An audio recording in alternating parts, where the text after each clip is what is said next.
Hello, this is Darryl Gates. I am excited about this venture.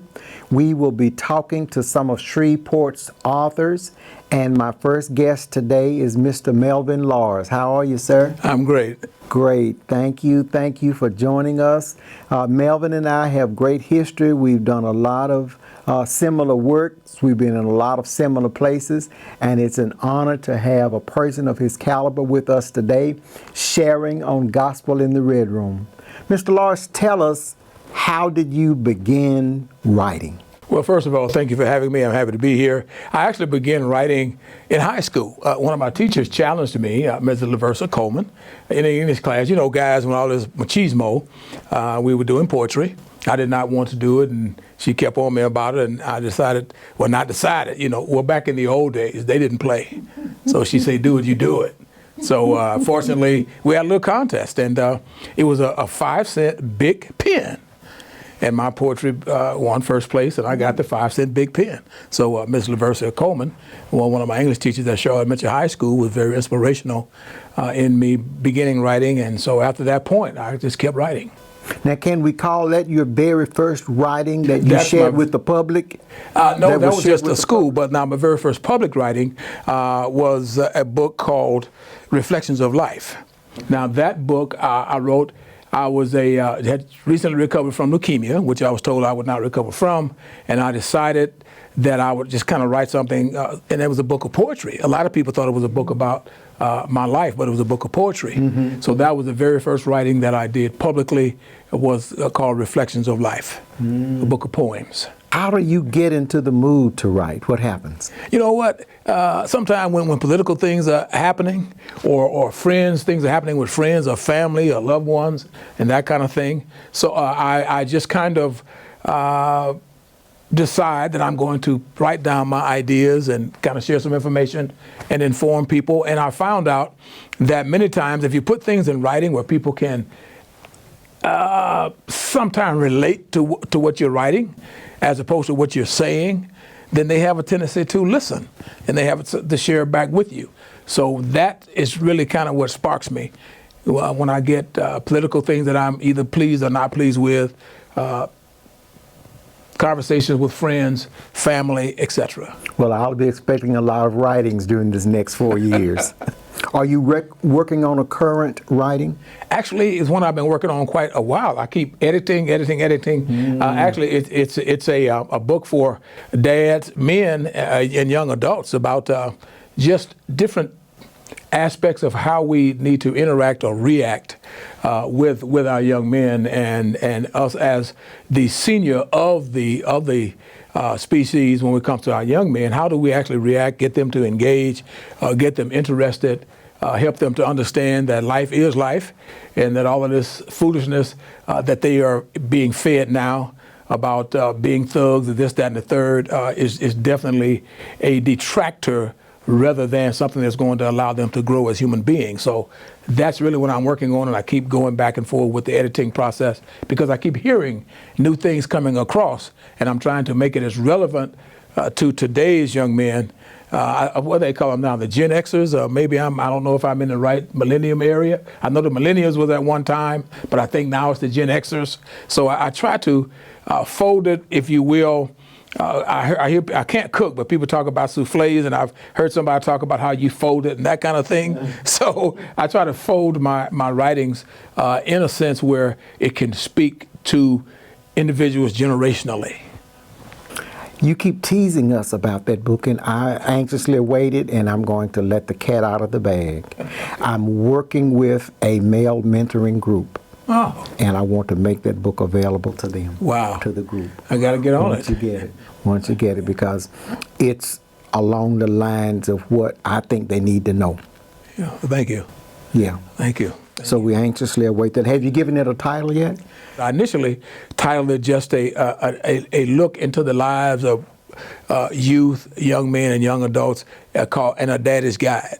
That's what that was initially, but I've changed the title different times. So to answer you specifically, the title needs to be reworked, okay, so that it'll address the audience that we're after. Oh, I understand that well. in writing music, I understand that well about getting a title, and also the process. I worked on a song 10 years. Every time I thought it was ready, God said, no, it's not ready. No, that's not what I want you to teach. No, that's not the way I want it to go. But after 10 years, God was pleased with what I had.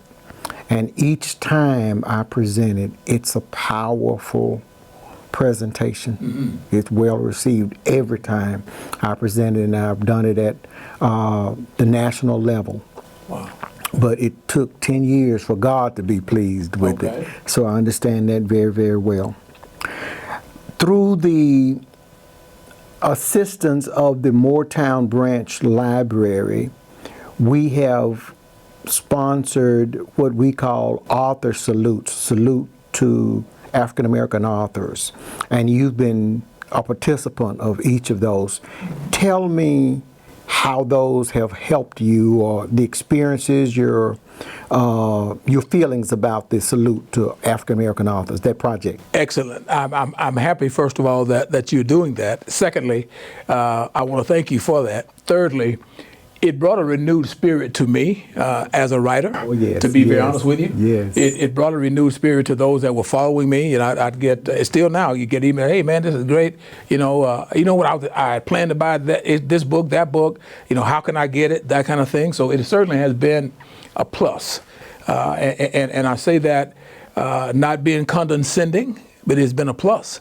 And it is regenerated and reinvigorized, I should say, my interest in continuing to write, and it has reinvigorated and re-energized those individuals that were and that do follow me and support my writings. How many books do you have? Well, technically we have 9, but we only have like 6 or 7 available. I have 4 poetry books that we wrote, as I mentioned already, Reflections of Life. Then we have Painted Images, and we have Mind Muscle. That's the last one that I've written. And if I can just share real briefly, the reason I titled it Mind Muscle was, again, having been blessed to be a half-decent athlete, people do not receive the fact that some of us actually went to class, had a seat, and paid attention. So I titled it Mind Muscle because it really was a kind of a jab, to be honest with you. It really was a kind of jab at some of those individuals that refused to acknowledge the fact that some of us actually went to class, had a seat, and paid attention. Right. Yes. And some of the poems are said to be pretty good. I get comments all the time. Man, this reminds me of one of Langston's poems. This reminds me of Maya Angelou. And I'm going, wow. I mean, and I have to say to you very honestly, Dr. Gates, sometimes I'm really shocked when they share that with me, because that was a great compliment. I didn't even realize that they felt that it was in that sphere, with those great writers. That is great. I thank you for bringing some of your works with you today. Tell us about them. Well, the first one I'll start with is called Mothers and Their Smen. This book was inspired, quite honestly, by my mother. And the reason I coined the word smen. And people say, well, what does that mean? I said, because in a respectful manner, many times sons, you're not only the son, in a respectful manner, you're mom's man, because you have all these responsibilities. Many times, even though you haven't known how to be a boy yet, you have these men's responsibilities.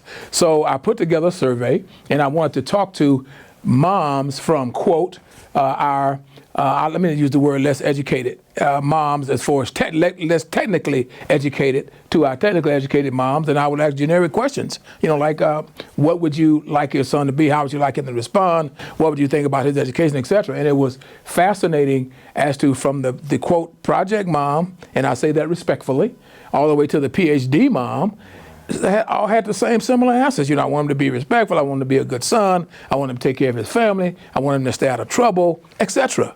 And we as human beings try to make such a difference between mothers because we try to glamorize single mom as if the single mom is somehow some anomaly in the world, when in fact, she is very much into wanting us to be this productive human being that the mom that's a university professor want her son to be. So that's really how this book was born. The second book... Before you go to the second book, was just thinking about the research. The research is telling us now that the African American home is headed by single women at the rate of somewhere between 52 to 75%. Yes. Do you think it's that high? Honestly, I do not. The reason I don't think it's that high is because if you look, and I mean this respectfully, you can hardly go to a resident where a male is not present. Now, he may not be, quote, married to the mom, but it may not be the breadwinner. It may be right, absolutely. But there's some kind of male presence. So I wonder how they decide how they're going to match these numbers. Is it because of the persons having the same last name, or is it because there's actually no male presence there? I see. So I kind of have a question with those numbers. Right. Your second book. Okay, the one I'd like to talk about also here is called Dying on My Feet. 1990, I was diagnosed with acute promyelocytic leukemia. I was told that I would not survive and that I would not see my 40th birthday. That was 34 years ago. I was about to ask you, how long ago has that been? That was 34 years ago. Oh, my goodness. So I wanted to write an inspirational book, and I wanted to share with people about God is really real. You know, people like to make little snide remarks and say little stuff and all of that. And I tell them all the time, when you have the greatest oncologist in the world, the Mayo Clinic and all these people saying, well, there's nothing else we can do. They did all kind of experiments and this kind of stuff. Told me there's much larger without a bone marrow transplant. There's just really nothing else we can do. Well, I'm sitting here talking to you guys. Right. So I wanted to write an inspirational book so that we could talk to people and also to tell them about the glory of God and that kind of stuff. And I'll be honest with you, Dr. Gates, one point I'm making this book too is that we have to be clear is that nobody's saying that God saves you because you're this perfect person and you did everything just right. Because if that was the case, I certainly wouldn't be sitting here because I've made my share of bonehead decisions and that type of thing in my life. As we wrap up, tell us how our audience can get your books and tell us how they can contact you. I'd like you to email me at abrighterfuture91@gmail.com. You can go to my website, www.brighterfutures91.com. You also feel free to phone me at 440-935-0374. They can contact me at any of those locations. Wonderful. Thank you for sharing with us on Gospel in the Red Room, sir. Thank you. God bless you.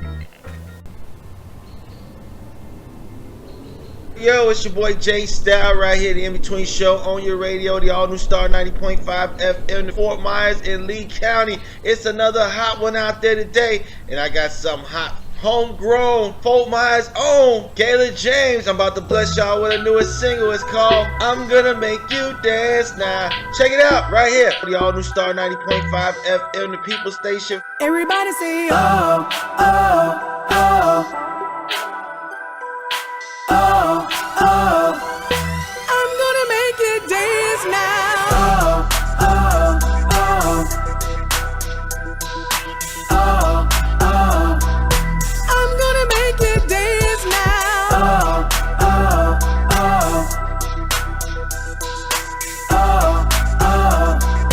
I'm gonna make you dance now. Can we reminisce about how we used to be?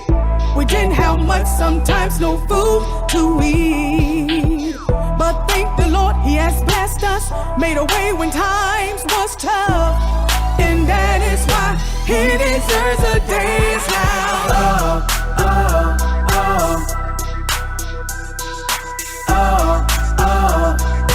I'm gonna make you dance now. Oh, oh, oh. Oh, oh.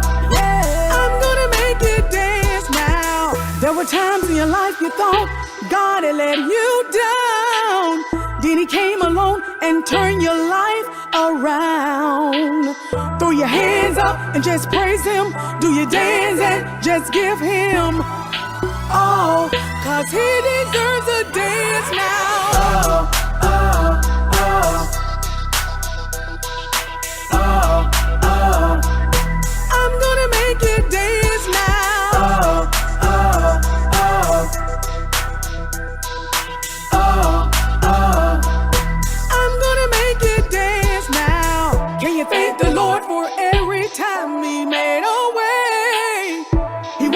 up to see a brand new day. Throw your hands up and just praise him. Do your dance and just give him all, 'cause he deserves a dance now. Oh, oh, oh. Oh, oh. I'm gonna make you dance now. Oh, oh, oh. Oh, oh. I'm gonna make you dance now. I'm gonna make you dance. Gonna make you dance now. I'm gonna make you dance. I'm gonna make you dance now. I'm gonna make you dance. Gonna make you dance now. I'm gonna make you dance. Everybody say, oh, oh, oh. Let me hear you say, oh, oh. I'm gonna make you dance. Everybody, now. Oh, oh, oh. Let me hear you say, oh, oh. I'm gonna make you dance now. I'm gonna make you dance. Gonna make you dance now. I'm gonna make you dance. I'm gonna make you dance now. I'm gonna make you dance. Gonna make you dance now. I'm gonna make you dance.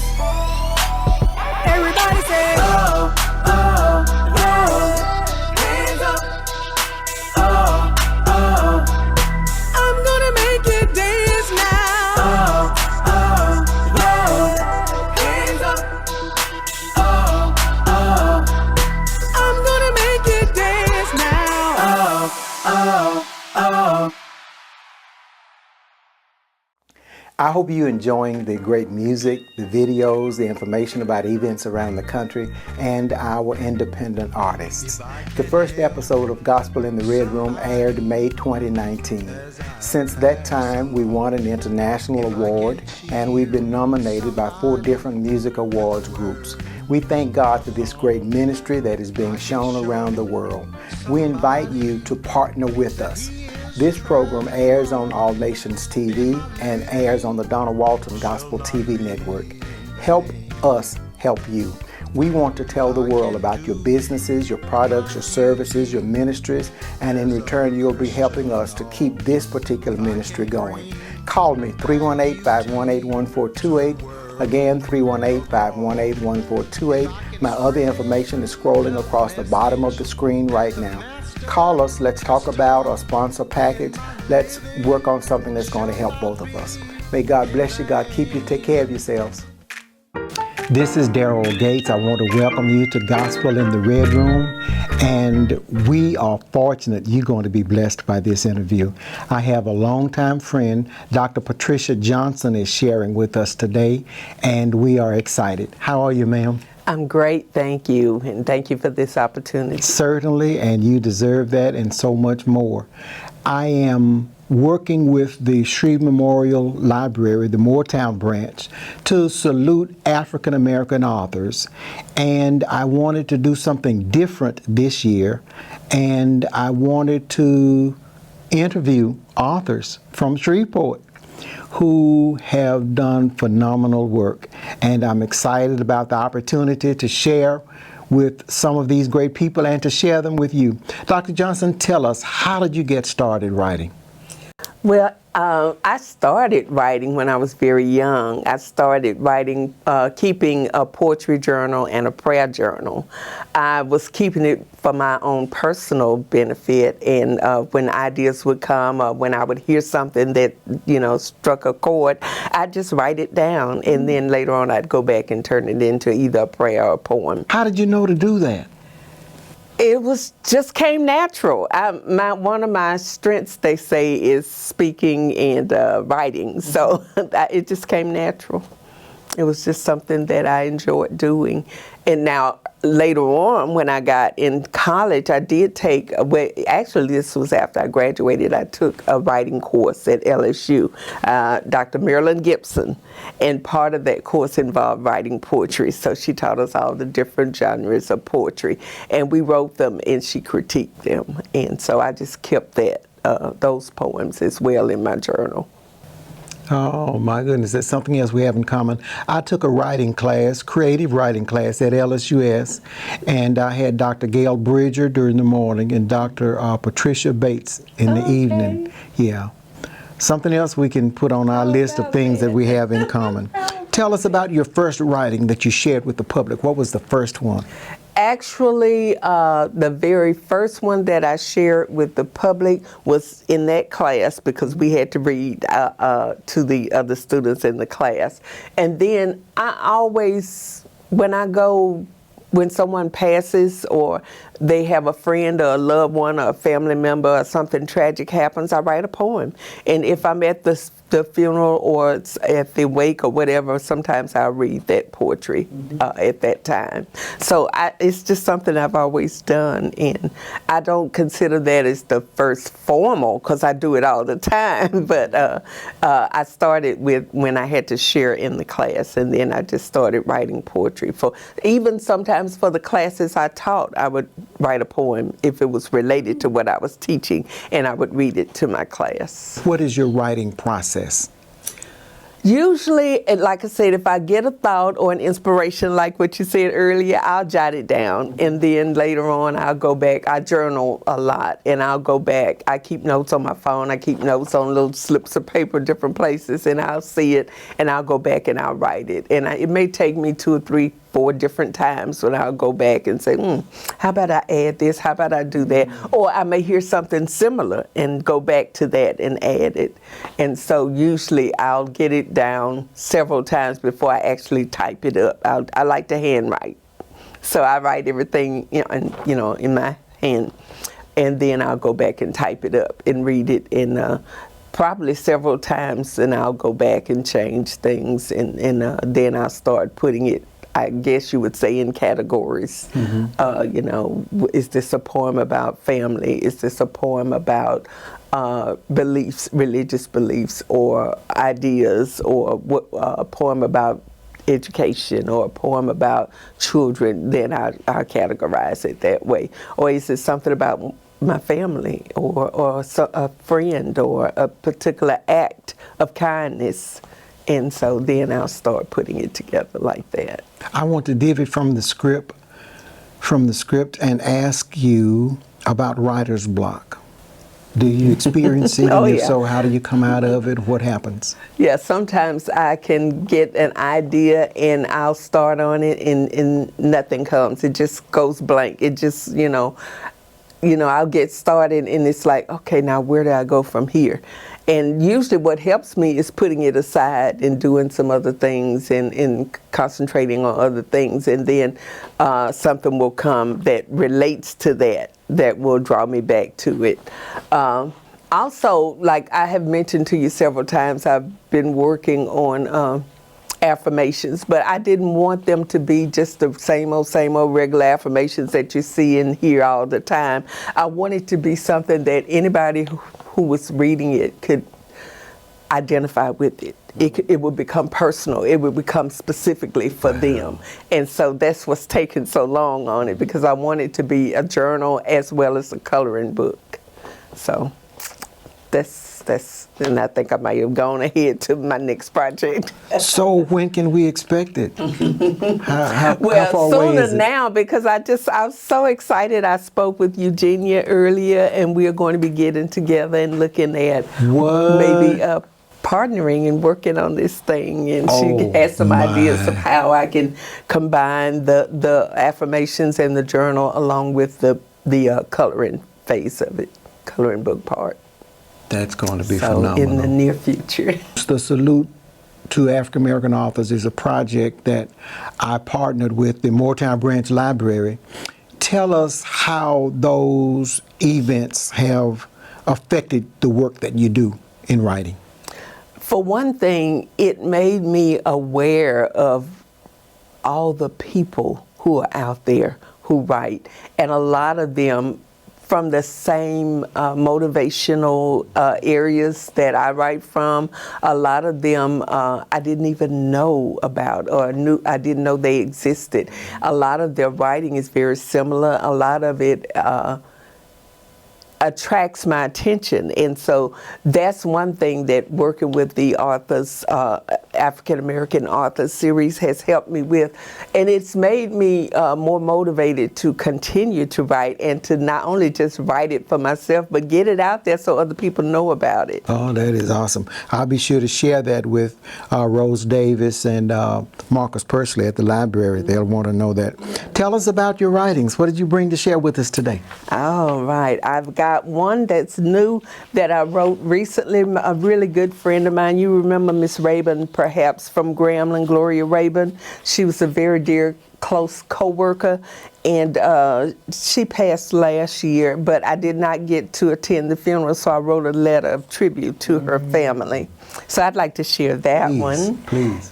Dear Gloria, you would never know that I believed you were so insightful, knowledgeable, and brilliant. When you spoke, whatever you said really mattered. You would never know how your words and actions really made a difference to me and to so many others. You would never know that even though you didn't yell, you didn't even speak very loudly, but you always spoke very clearly. You would never know that so many people loved you so dearly. You would never know how much of an impact your gentle spirit had on me. You would never know the true profound impression you made on my life. You would never know how much I needed the smiles you gave me. You would never know how much your kindness, thoughtfulness, and caring meant to me. Gloria, you will never know how much your confidence and professionalism encouraged me. You will never know how much your candidness turned my life around. You will never know just how much I needed your insight and the deep conversations that we shared. You will never know how much I longed to imitate your calmness and temperance under pressure. You will never know what a precious gift you were to so many people. You will never know what an excellent example you were for myself and for others. You will never know how much your words and actions were a living sermon, an inspiration, and a blessing to me. You will never know how much I loved you. Gloria, I wrote this tribute so that your family will always know. Oh, that is wonderful. Tell us, what did you bring today? Okay, I brought my books, and I wanted to share one of the very first ones that I shared. You talked about sharing publicly. I guess this would count. When I was at the airport one day, and I had my book, the first one, Poems That Inspire Hope, had just come out, and I was reading over it. And there was a young lady at the airport with me, and I had it open to Cancer Is Not For Me, and she saw that. And she said, "Can I read that?" She said, "I'm on my way right now to Memphis with my daughter who has cancer." So I shared it with her. It says, "Cancer is not for me. It's cancer, they say, that's inside of me. But God's word tells me I've been set free. And who the Son sets free is free indeed. God said He's got everything I need. That's why today I'm a prisoner of hope. God promised to heal me and to help me cope. It's Him who I trust with all of my heart. His promise to me is that He will never depart. His presence with me is always felt. So cancer is not for me. It's just a hand I've been dealt. But God is able to do whatever I need. It's Him who enables me to succeed.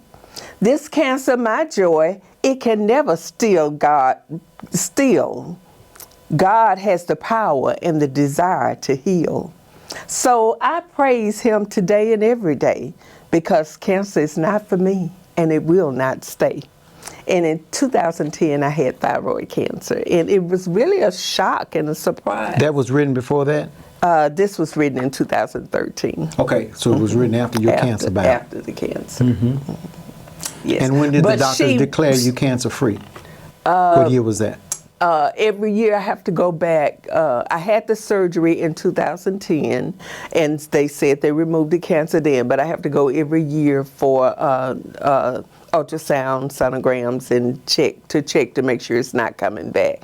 So it's just in the last couple of months that was my last 6 months was my last visit. I go again next month for my next visit to make sure that there are no signs of recurrence. And this is the last one that I did, what I've learned from being a teacher. Of course, you know I taught for many years at a lot of different levels. But this is what I've learned about people, both young and old. Tell us quickly how we can get your books. The people in the audience will want to know, and how they can contact you. I can be contacted at 318-426-2782. Also, Patty J. 1922 at gmail.com. My books are at Books A Million, they're at Amazon, they're at Barnes & Noble, or they can contact me personally, and I have some available. Thank you, Dr. Patricia Johnson, for this wonderful, wonderful interview, and we look forward to sharing with you more, because there is more to come. They say pressure bust pipes, man. But see me, I don't fold under pressure. I bring it. Yeah, I'm running up the pressure, man. You thought I was playing, what you thinking now? I'm getting loud with it, tell me how you like the sound. I'm coming all the way, I ain't bringing nothing lesser. You aggravated, cause you see me running up the pressure. I'm running up the pressure, running up the pressure. I'm running up the pressure, running up the pressure. I'm running up the pressure, running up the pressure. I'm running up the pressure, running up the pressure. Some foundations was laid in a better layer one. So I'm all set to go now like Ready Player One. No longer with the nonsense, I hold to better content. I breathe a better air since I gave the Lord my consent. I'm on my good trouble D, they call me Mr. Conflict, cause I await Jesus' arrival and not a comment. They say the best is yet to come, it's cause of what he promised. My precious beauty to behold beyond the world's finest. I say what I said and I'm sticking to it. Big commission to it from a big influence. I'm digging in it with the Holy Ghost hitting will be the victory of getting through it. I know what I'm into, but I'm spirit led. It won't matter my mental. God already told me that he gon' be for me, declaring their home and potential. I'm pressing hard against the ground and growling like a lion, breaking the force of a holy nation from Mount Zion. The pot is boiling over, it's the inner wall crying. So much to be revealed, but all in the Lord's time. You thought I was playing, what you thinking now? I'm getting loud with it, tell me how you like the sound. I'm coming all the way, I ain't bringing nothing lesser. You aggravated, cause you see me running up the pressure. I'm running up the pressure, running up the pressure. I'm running up the pressure, running up the pressure. I'm running up the pressure, running up the pressure. I'm running up the pressure, running up the pressure. A lot is out of shape, man, the world is straight loop. Many loose at the top, like a hair toupee. A new trend developed, everybody like touche. But real soon it's gonna be the dawning of a new day. You ask me, I'ma tell it. You said I could spell it. Now with the shade talk, so if you whisper, I'ma yell it. With that said, if it ain't from Christ, I must repel it. It's in Christ, my faith is sold up, I can't sell it. I'm in the Lord's hands forever, never to be plucked out. He put me up the bat again, despite the times I struck out. The truth is, I'm blessed to be worthy, I don't luck out. I'm full-time drive on them demons when I truck out. I can't afford to be letting up, so I stay on the pedal, no getting up. Fulfilling the mission, whatever to get it, it's all for the kingdom I'm setting up. I'm putting that road down, not taking no prisoners, laying the law down. You can play up your bone, but I got the chain running and I'm ready to slow down. You thought I was playing, what you thinking now? I'm getting loud with it, tell me how you like the sound. I'm coming all the way, I ain't bringing nothing lesser. You aggravated, cause you see me running up the pressure. I'm running up the pressure, running up the pressure. I'm running up the pressure, running up the pressure. I'm running up the pressure, running up the pressure. I'm running up the pressure, running up the pressure. Now you see what I mean. Philippians 1:14. I come bold for the kingdom, you heard me? Straight hard for Christ, man. You know. I ain't holding nothing back. I'm running up the pressure, running up the pressure. I'm running up the pressure, running up the pressure. I'm running up the pressure, running up the pressure. I'm running up the pressure, running up the pressure. My name is Darryl Gates. I welcome you to Gospel in the Red Room. We are doing a different kind of feature for the month of February in recognition of African American heritage. We are interviewing Shreveport African American authors. And today we have a longtime friend, a dear friend, a comrade. And he's going to tell you about his works. He's going to tell you about his life. And we are honored to have you here with us today. Dr. Tyrone Burton, how are you, sir? Fine, sir. Thank you for having me on today. Absolutely. I know you have a lot of great information to share with us. Let's get right into it. Tell us about your first writing. What was the first writing you wanted to share with the public? The first writing I want to share with the public was a book called A Journey into Education, More Than a Notion. My mom, who was a teacher, whenever things would get rough and tough as a classroom teacher, and I would see her just going through the houses having a tough time, and I would ask her why that was the case, and she would just say it's more than a notion. So in my years as a principal, I taught for a number of years and was assistant principal. When I became a principal, there were days when I would wake up and wonder why. There were days when I would wake up and feel fortunate to do what I was doing. But the entire journey was, at the end, I realized it was really more than a notion. As a principal, I read a lot of books by authors who hadn't had my experience, had not worked in schools like mine, had not walked in shoes like I had. So I wanted to write a book from a perspective of an author who has worked in schools where boys and girls were under-resourced academically and socially. I wanted to write a book from the perspective of a principal who had some challenges in his life but overcame. So that's why the first book was More Than a Notion. Wow, what a title. What a title. And I want to say to our audience today, there are times that will come in your life when your purpose will be challenged.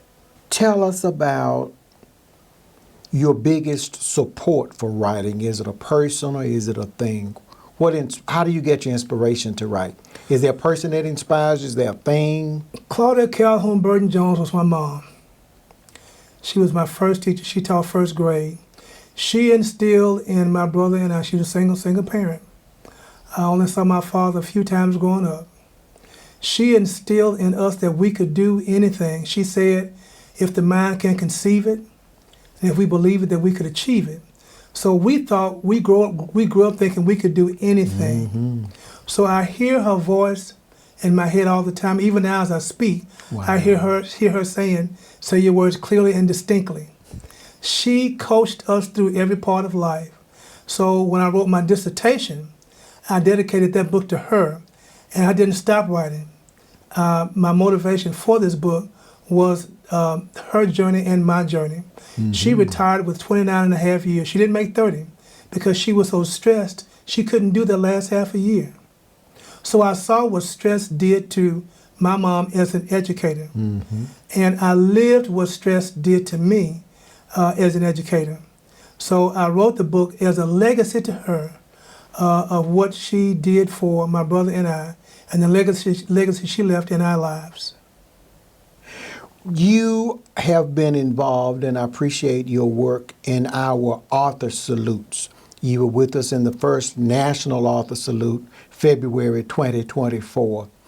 Tell me what the salute has meant to you. How has it influenced your work? This kind of exposure, how has it impacted your work?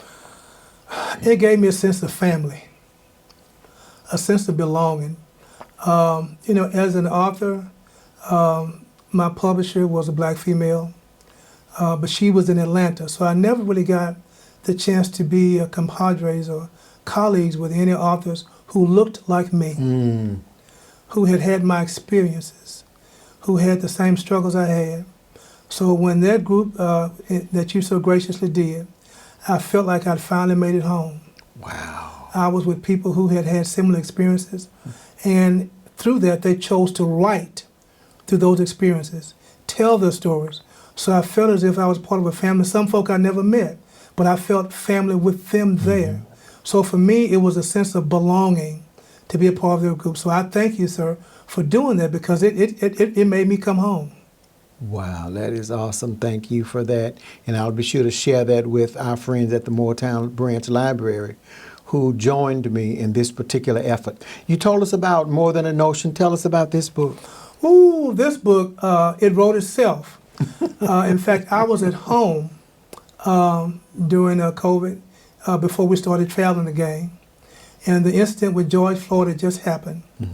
And something just welled up in me. It was like a fountain. And because the first book I wrote, but I took my time and wrote it. This book, I couldn't stop writing. I mean, literally, I could not stop writing. I started one morning, and it just came.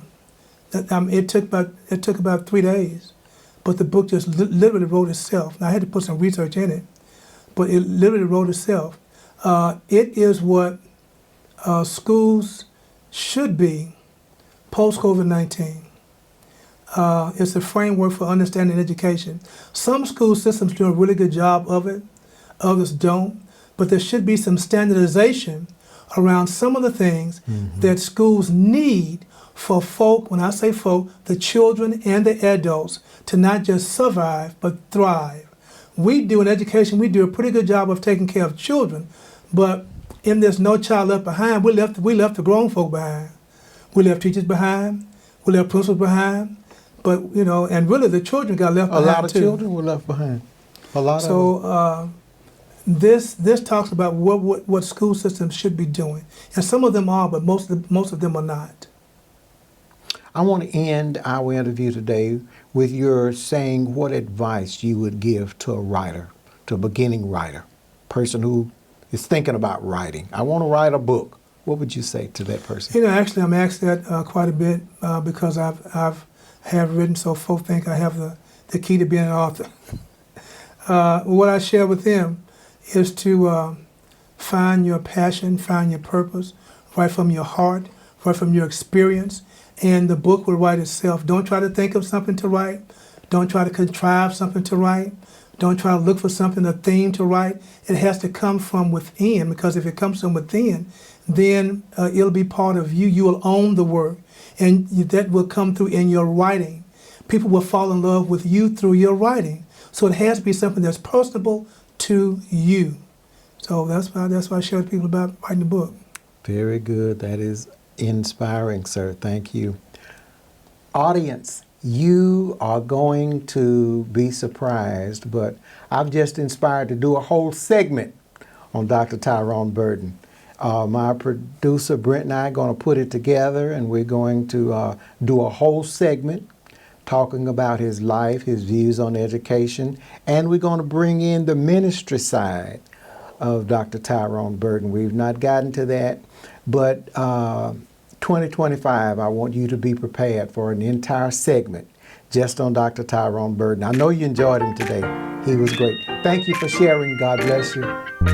This could be the moment I prepared for. Walking up in here like I am landlord.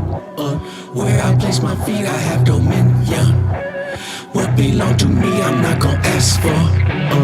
Y'all made me a promise I can count on. I'm not keeping score, I am the victor. I don't have to beg for my inheritance. That is why I'm in here standing tall. Now I'm reaching levels unknown. Patiently waited for the promises appointed time, and I shall have it. Placing no limit on the power of what is divine. Let me be bound, strengthening faith so I can mount upon sturdy wings like an eagle. There is no limit to how high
hope you're enjoying the great music, the videos, the information about events around the country, and our independent artists. The first episode of Gospel in the Red Room aired May 2019. Since that time, we won an international award, and we've been nominated by 4 different music awards groups. We thank God for this great ministry that is being shown around the world. We invite you to partner with us. This program airs on All Nations TV and airs on the Donna Walton Gospel TV network. Help us help you. We want to tell the world about your businesses, your products, your services, your ministries, and in return, you'll be helping us to keep this particular ministry going. Call me, 318-518-1428. Again, 318-518-1428. My other information is scrolling across the bottom of the screen right now. Call us, let's talk about or sponsor a package. Let's work on something that's going to help both of us. May God bless you, God keep you, take care of yourselves. You are going to enjoy my friend, a longtime friend, someone who I've learned to love and cherish and admire, someone whose push keeps pushing me, and that's how I like to refer to her. Sister Diana Allen, how are you? I'm great. Thank you so much for having me. Thank you for being available. Your busy schedule leaves me in awe sometimes, but I was saying I got to have her on this program if at all possible. I'm so excited to be here. I'm glad you were able to make it happen for us today.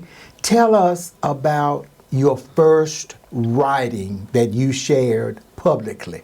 What was the first one? My first writing that I shared publicly was actually my first book, Closed Door Conversations. How long ago was that? That was published in 2020. Oh, okay. I'm a relatively new author. Tell us about that book. Closed Door Conversations is a book of leadership tips. In my career, I'm a registered nurse by profession. I serve as a director of nursing for local long-term care facilities. And as I began that career, things I noticed along my trajectory in trying to lead and manage people, the things that no one really tells you, that you kind of learn through experience. So I wanted to share those tips with young, new, emerging leaders so perhaps they could avoid some of the pitfalls that I had to pray my way through learn my way through and fight my way through. So that was my first. So no significant writings before 2020? No, I wrestled with that. God gave me the assignment to write that book, and I wrestled for about 4 years with actually doing it. I was very insecure about doing it. You know, who am I to write a book telling other people what to do? I'm not an expert. Nobody really wants to hear from me. And then when I finally accepted that, okay, I have to write the book, then I started building excuses of, well, you know, I'll write the book when I purchase a laptop, or I'll write the book when I get this. And every excuse I have, God took it away. He told Moses to go, and Moses started with excuses. Wasn't that Moses? Absolutely. Every excuse I had, God took it away. And in the end, we had a book, Closed Door Conversations. I read that one. That is great. What inspires you to write? How do you get your inspiration? Is it music? I'm inspired through music, but a lot of my inspiration to write just comes from my daily interactions with people. I want to inspire and raise awareness to certain situations. So anything that I experience or struggling with, you go through things so that your test can be a testimony. So I often use some of my life struggles to encourage and inspire others. And when I'm preparing to write, I like to listen to instrumental jazz, gospel jazz. I don't really like to have words, because that kind of throws off the thought process. But I love instrumental jazz. It sets the tone for me. Light a couple of candles and get you a nice quiet atmosphere. And Who's some of your favorite artists? I'm old school. I like Boney James, Kenny G, just old. I don't know many new people. I'm a creature of habit, so I tend to stick to what I know. Awesome, awesome, awesome. Are you working on a book now? I actually am in between books right now. I just released a book at the end of last year, my very first fiction work, The Weight of Words. I was challenged by my writing mentor, Danielle Scroggin. She's an awesome, awesome author. Is she local? She is. She's an awesome author. She's a local author and pastor, actually. You have to follow her. She has You're going to have to put me in contact with her. I will. Wow. But she challenged me to do my first fiction. How did y'all meet? We met actually years ago when I worked at LSU Health Sciences Center. I met her in that capacity years and years ago. And over the years, we lost touch, but then we reconnected. And she's been a source of inspiration, encouragement, a wealth of knowledge for me on my writing journey. But Awesome, I that's released great. my first fiction book. It's book one of a 4-part series. Ooh. It's for teenage tweens, teens, kind of focusing more on the overweight population, but just dealing with struggles and different situations that the youth deal with these days. So my first fiction work, The Weight of Words, I just released that in December. Great. Tell us about what you brought today. Okay. I brought 3 of my books. Yield and Instill is a 30-day devotional for caregivers. I was led to write that one during the height of COVID. On the front lines, working in healthcare during COVID was scary. Being a leader in healthcare at the beginning of the COVID pandemic, it was very scary because you're leading people and you don't know. Right. The directives were changing. In a day's time, you might get 5 or 6 new guidelines to follow. So it was a very scary time, and I was led to do a devotional for caregivers, and I think it's one of my best sellers. Really? It really is. I'm amazed when I read it. I often say the Holy Spirit wrote that book because I read sometimes and I'm like, that's good stuff. Wow, awesome. Diana was just the instrument. The Holy Spirit wrote So that your book. first book was? My first book was Closed Door Conversations. The second book? Yield and Instill, a Okay. 30-day devotional for caregivers. My next book was Nana, Your Lap Feels Like Jell-O. That book deals with the stereotypes and the prejudices that you encounter when you live a life of obesity. It's a very eye-opening book. It's just things you don't think about unless you're living that life. Who's the audience? It's targeting plus-sized women. That would be the target audience. Okay. Plus-sized women. And then the sequel to Nana, Your Lap Feels Like Jell-O is Wiggles, Jiggles, Lumps, and Bumps. Wiggles, Jiggles, Lumps, and Bumps is a journey with me for 1 year as I try to lose weight. I'm still a very curvaceous plus size woman. I followed you on And Facebook. I'm proud We're of talking that. about your journey. But I've actually lost about 150 pounds. Yeah, And, I followed you. I followed you. So, Wiggles, Jiggles, Lumps, and Bumps kind of gives you a bird's eye view of the emotional and mental aspects of that wonderful. journey. That's wonderful. I'm not an that you expert, share so I'm that. not trying to tell anybody how to lose weight because I'm still learning. But it just gives you an inside view of the emotional and mental aspects of the journey. Ma'am, thank you for sharing, and I look thank you forward for to working having me. with you. And very excited that I was finally able to get you to be a part of the Gospel in the Red Room segment. The future's going to be bright for what we'll be doing for Shreveport authors, and I'm hoping to keep you involved as much as possible. Thank you, and you are doing some awesome things. You're providing a platform for authors, especially novice authors like myself, where we can be in the spotlight, we can become known, but I think more importantly, you're providing a network where we can rub shoulders with the more experienced authors who can kind of impart wisdom to us, encouragement, and it's just a beautiful thing that you're doing. Thank you. You've not heard the 4 people who came before you, but they said exactly that. They Well, were it's impressed true. with the networking. It is. Yeah. The networking is phenomenal. Wow, that is something. Thank you. Thank you. Thank you. I told you were going to enjoy her. I told you that. And she's a Shreveporter. We didn't have to send for her from New York or from Chicago, from Los Angeles. She's right here in Shreveport. And we're excited about this great work that she has done. Now, how many books in all?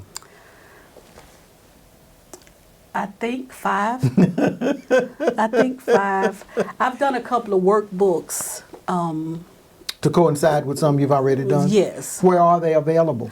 TheRNauthor.com, my website. TheRNauthor.com. Okay. I'm also on Amazon, but for the best deals, reach out to TheRNauthor.com. And I have some different products and things that I think you'd be Come on, interested talk in. about them. Yeah, well, I have a t-shirt line,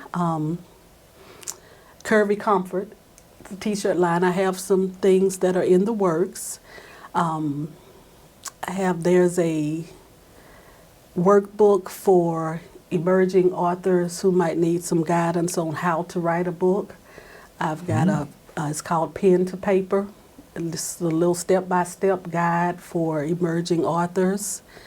There's a workbook that goes along with Wiggles, Jiggles, Lumps, and Bumps, weight loss journal.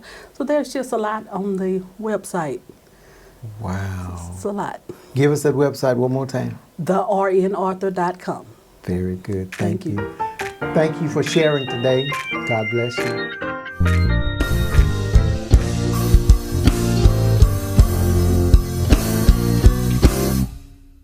There's a dream that I dream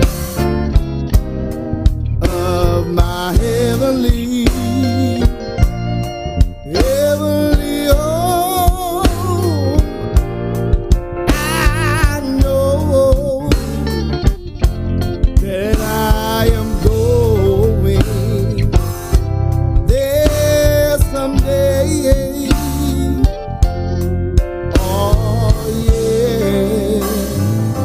Listen, it may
night or noon.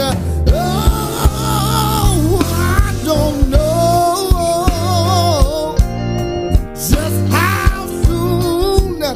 Hey, that's why I'm sitting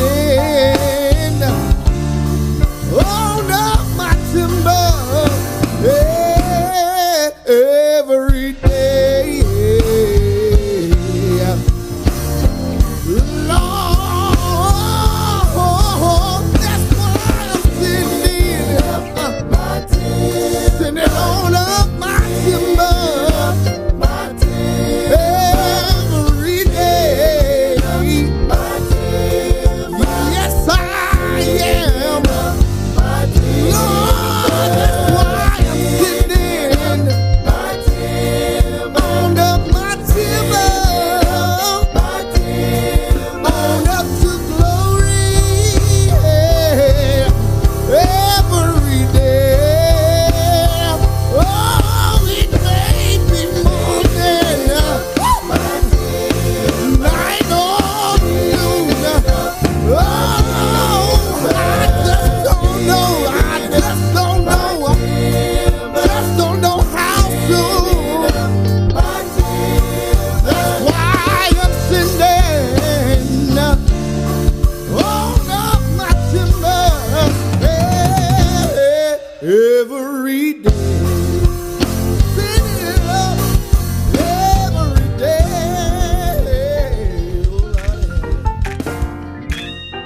Hello, my name is Darryl Gates. I greet you on the behalf of Gospel in the Red Room, and we are interviewing today Shreveport African American authors. A salute to them, and it is my distinct, unique, great, grand privilege to introduce y'all to one of my cousins, Eugenia James. Welcome, cousin. Thank you. I'm telling you, this is awesome for me.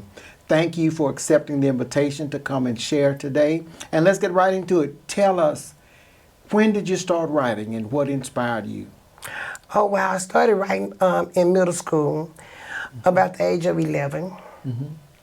My sister was in the seedlings program at Berg, and she had something published. And I wanted to be so much like her, and I had so much stuff going on in my head. And so I started writing little 4-line poems. But I didn't get a chance to go into the seedlings program due to we moved at the time, and I went to another school, and the teachers at Woodlawn didn't really offer that type of information. So I went on about time, and I continued to write poetry. However, poetry became a way for me to express my feelings. It was a way of expression for me to talk.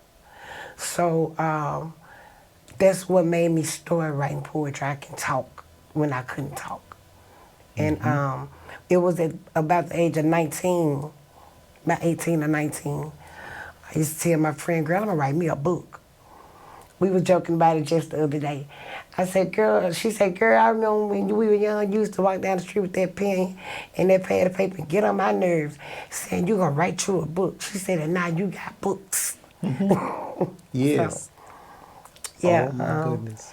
That's about the time I actually started writing. About 19, I started actually writing. It was my life that I wanted to write.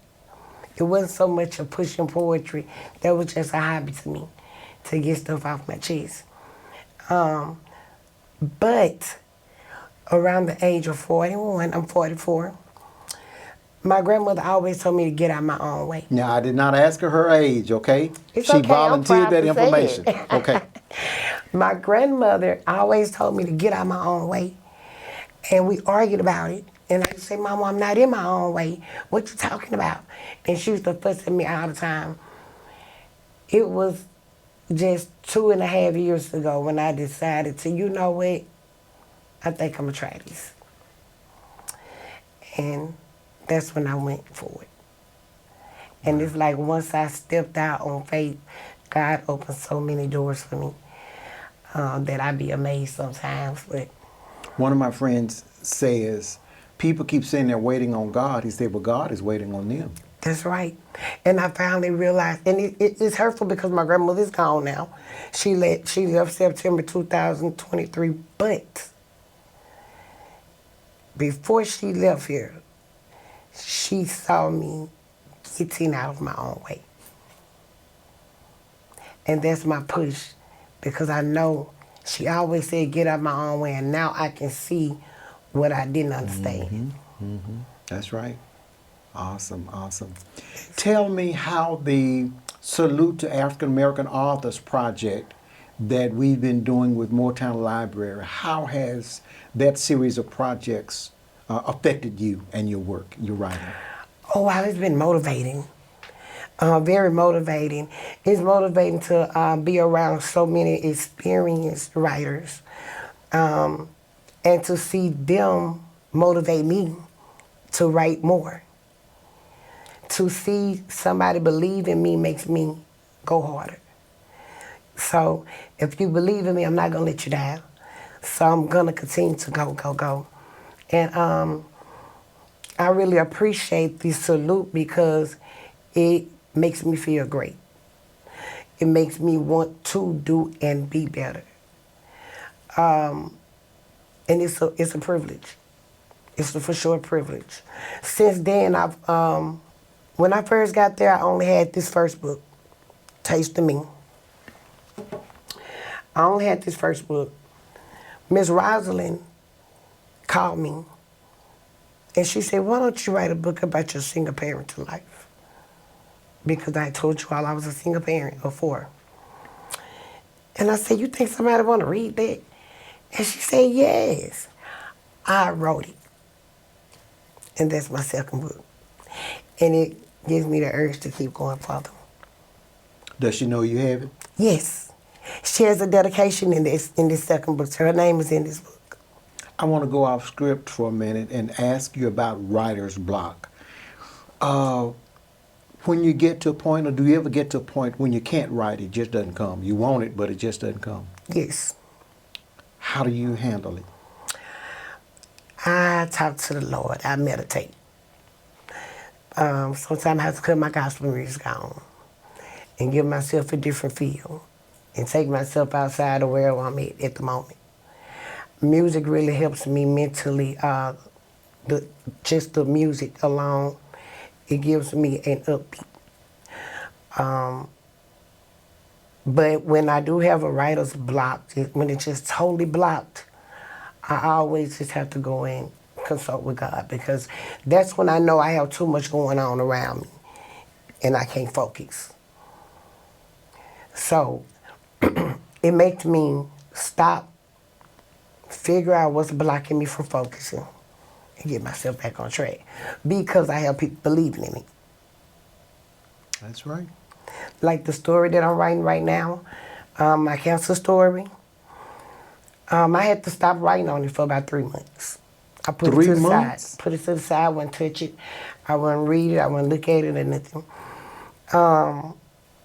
But because I was adamant about the day I wanted it to publish, which is my cancer-free birthday, April 29th, I had to get back on task because I knew I had something to do, and it had to get done.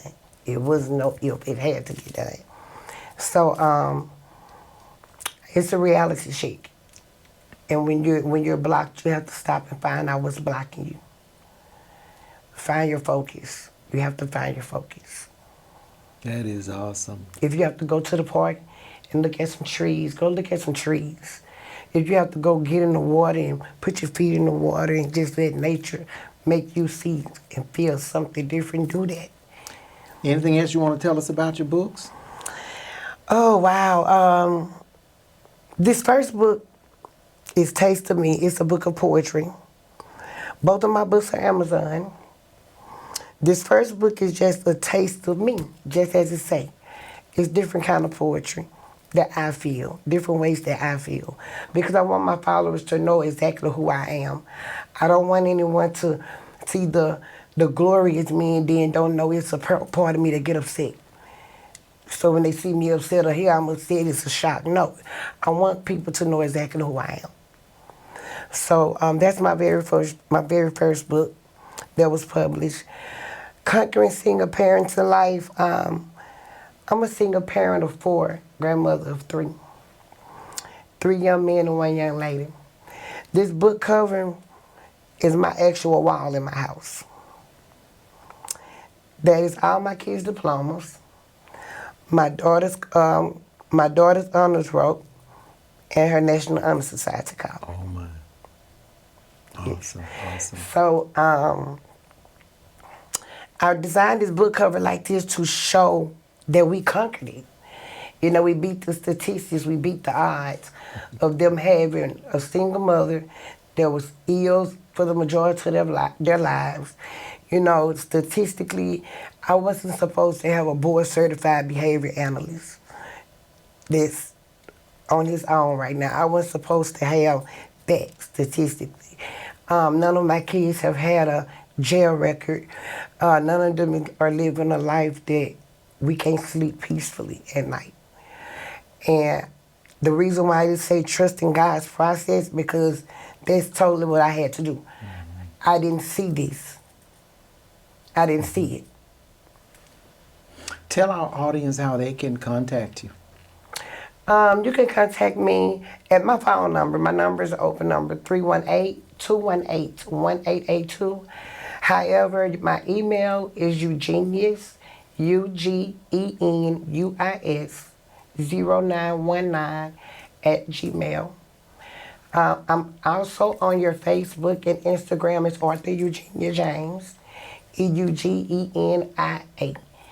And I'm on Amazon as well as Arthur Eugenia James. Oh, that is awesome. Listen, you heard from my cousin today, and I'm excited about that. She's inspiring, isn't she? I mean, she blesses me every time I hear her. And it's an honor to say she's my cousin. Thank you, ma'am, for sharing. Thank you. Thank you, audience, for sharing with us today. Thank you to YPE Young Pro Entertainment, Mr. Brent Ladden and his staff. They have been phenomenal. I want to tell y'all, everything that Brent has touched for me has turned gold. Wow. Everything he's touched. And I'm humbled to say that, and I'm humbled to work with him. Thank you to all of you. Thank you for being with us. Brent and I have been working together on media projects like this since 2019, but our work together goes way, way, way, way back. And it's an honor, and I'm humbled by each project. Thank you. God bless you.